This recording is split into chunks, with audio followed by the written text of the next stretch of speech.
Bom dia a todos. O meu nome é Gorete, eu sou trabalhadora do Evangelho no Lar. E é sempre uma alegria estar aqui na nossa casa Bezerra de Menezes. E mesmo que de uma maneira virtual, sempre com estado de presença e com os nossos corações muito conectados para o trabalho de hoje. Uma grande dádiva e uma grande bênção.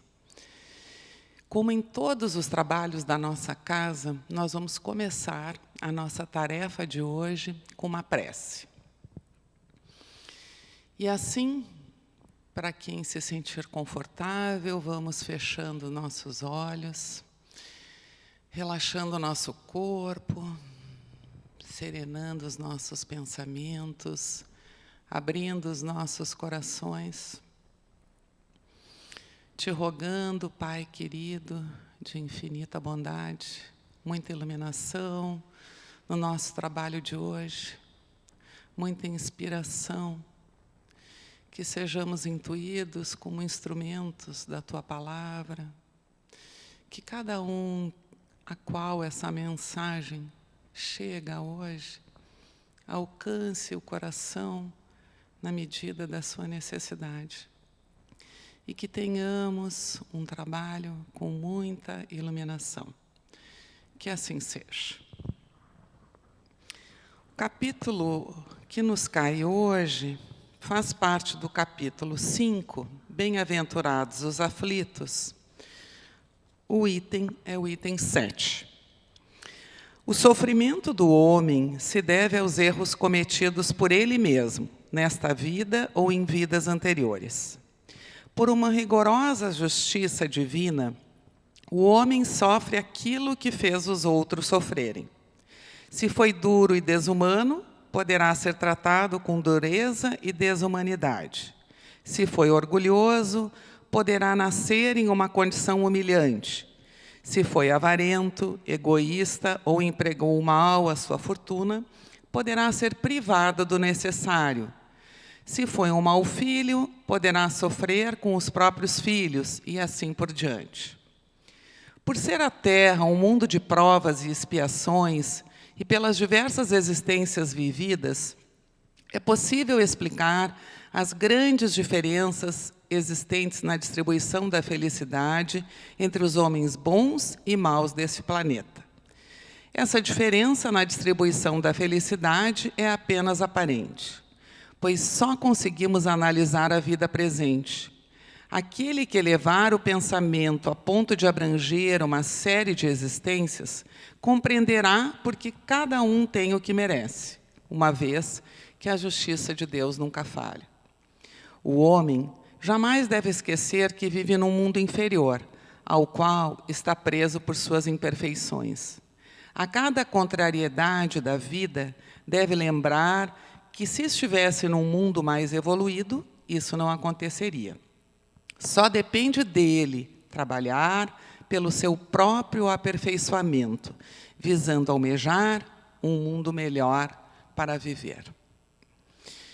A mensagem de hoje é muito bonita, diz respeito, então, a esse capítulo de Bem-aventurados os aflitos, uma realidade, a aflição que permeia todo ser humano, em menor ou maior grau, em maior ou menor escala, todos nós somos alcançados pelo mundo das aflições.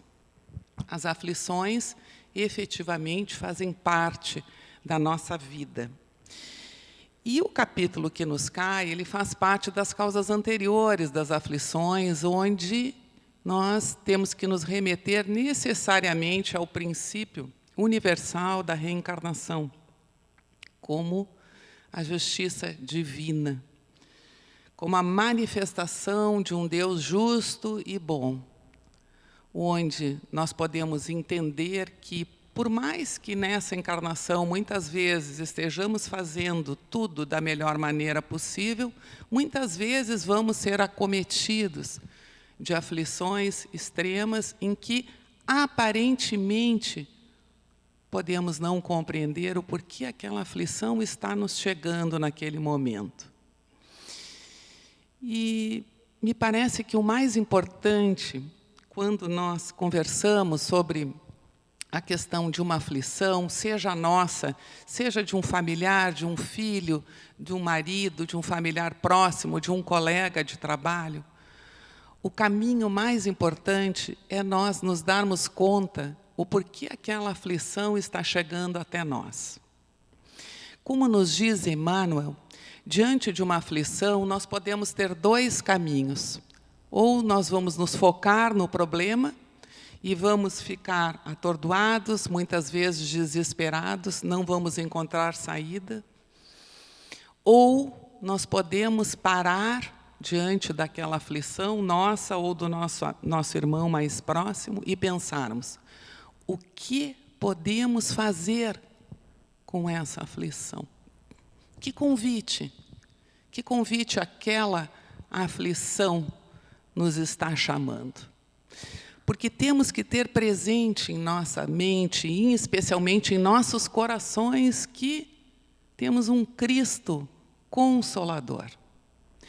E essa bem-aventurança da aflição, ela se dá efetivamente para aquele que entende aquela aflição com calma, com resignação e com paciência. Por certo, não é fácil. Nenhum de nós gostaria de estar aflito, de passar por dores, por perdas, por doenças. Em especial, esse capítulo ao qual nos cai hoje, que se trata de causas anteriores, muitas vezes não temos aparentemente como entender por que estamos passando por isso. E o que podemos fazer, então? E a resposta está: vamos procurar soluções, vamos tentar encontrar soluções, primeiro com resignação e com calma. Porque a própria resignação e a calma vão nos conduzir a esse consolo, vão nos conduzir às respostas, com certeza. Muitas vezes, a resposta é o próprio tempo. Quando estamos passando por uma perda de um ente querido, essa dor do luto, uma dor insuportável, de difícil compreensão por quem não a está passando, porque por mais que tentemos nos colocar na posição do outro e no lugar do outro, o lugar é do outro. Mas, muitas vezes, vamos precisar do tempo. O tempo é o nosso maior aliado, juntamente com a paciência, para entender que é necessário o tempo para melhorar aquela aflição. Podemos procurar ajuda, fundamentalmente, e começando pelo nosso Evangelho.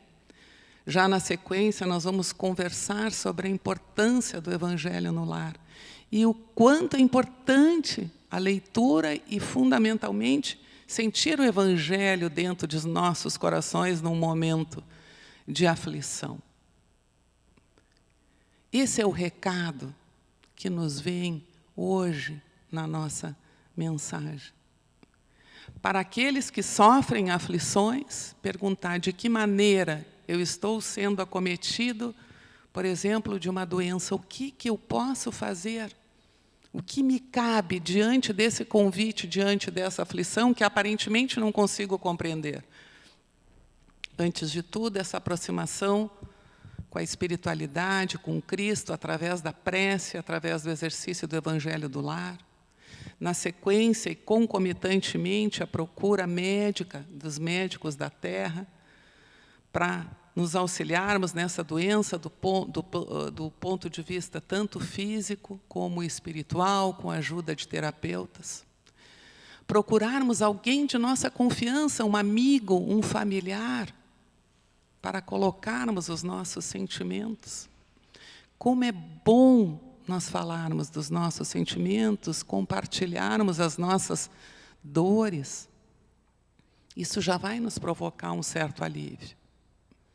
E se não somos nós que estamos passando por aquela dor e por aquela aflição, que oportunidade temos também de ajudar o nosso irmão em aflição. muitas vezes, além de compartilhar as lições do Evangelho, além de rezar e de orar por ele, estar ali, em estado de presença, para aquele nosso irmão que está em aflição, que muitas vezes olhar para ele e dizer, eu estou aqui, e somente ouvir, já é muito. A mensagem que nos cai hoje, a mim e a todos vocês que por alguma razão e não por acaso a estão recebendo, é ter olhos para ver e ouvidos para ouvir de que a aflição e a dor é um grande convite ao nosso aprendizado do exercício do amor, do exercício da caridade, que é por isso que todos nós estamos aqui. E o maior presente, como nos diz o texto, é que nós somos responsáveis pela nossa história. Eu gosto muito quando o Haroldo Dutra Dias diz que nós somos herdeiros de nós mesmos. Hoje, nós temos o que nós fizemos ontem, e amanhã seremos o que nós fazemos hoje. E isso é maravilhoso, isso é um grande presente. Passando, então, já para a segunda etapa do nosso trabalho de hoje, e muito afinado com a ideia da aflição, temos esse recurso importante que a espiritualidade nos oferece, que é a prática do Evangelho no lar. A prática do Evangelho no lar pode ser feita uma vez por semana, no mínimo. Por que eu digo uma vez por semana, no mínimo? Porque em um momento de nossas vidas em que estamos aflitos, ou que temos perto de nós pessoas muito aflitas, a prática do Evangelho no lar é um instrumento muito poderoso para nos ajudarmos nessa calma, nessa resignação, no exercício da paciência e, fundamentalmente, da fé. E é muito importante que nós designemos um dia e um horário, porque estaremos ali, naquele ambiente, junto com a nossa água fluidificada, que estará recebendo esses fluidos, recebendo também toda a presença da espiritualidade, a nos inspirar, a nos intuir naquela mensagem correta, porque vamos abrir aleatoriamente o nosso Evangelho e vamos ver que não é por acaso, que estará caindo a mensagem necessária para aquele dia, para aquele momento da nossa vida. E não vamos perder essa oportunidade de, além de estudar o Evangelho, que é importantíssimo, viver o Evangelho. Colocar o Evangelho dentro dos nossos corações, sentir o Evangelho. E, efetivamente, é quando estamos aflitos ou quando os nossos mais próximos estão aflitos, ou, ainda mais, quando a humanidade está aflita, que nós precisamos vivenciar o Evangelho. E me parece que nunca a humanidade foi atingida de uma maneira tão equânime como agora, nesses últimos tempos, em tempos de pandemia, em tempos de aflições, das mais diversas ordens de desafios. E a prática do Evangelho no lar é uma prática de higienização, é um exercício de amor próprio, de amor a si mesmo, porque vai me trazer serenidade, vai me trazer calma, e um exercício de amor ao próximo, porque além dos nossos lares, outros lares estarão sendo alcançados, e através da nossa oração por todos aqueles aflitos, as bênçãos também chegarão. Que todos nós, então, nos demos conta do quanto poderíamos ajudar a nós mesmos em situações de aflição, aquele outro mais próximo, bem como toda a humanidade.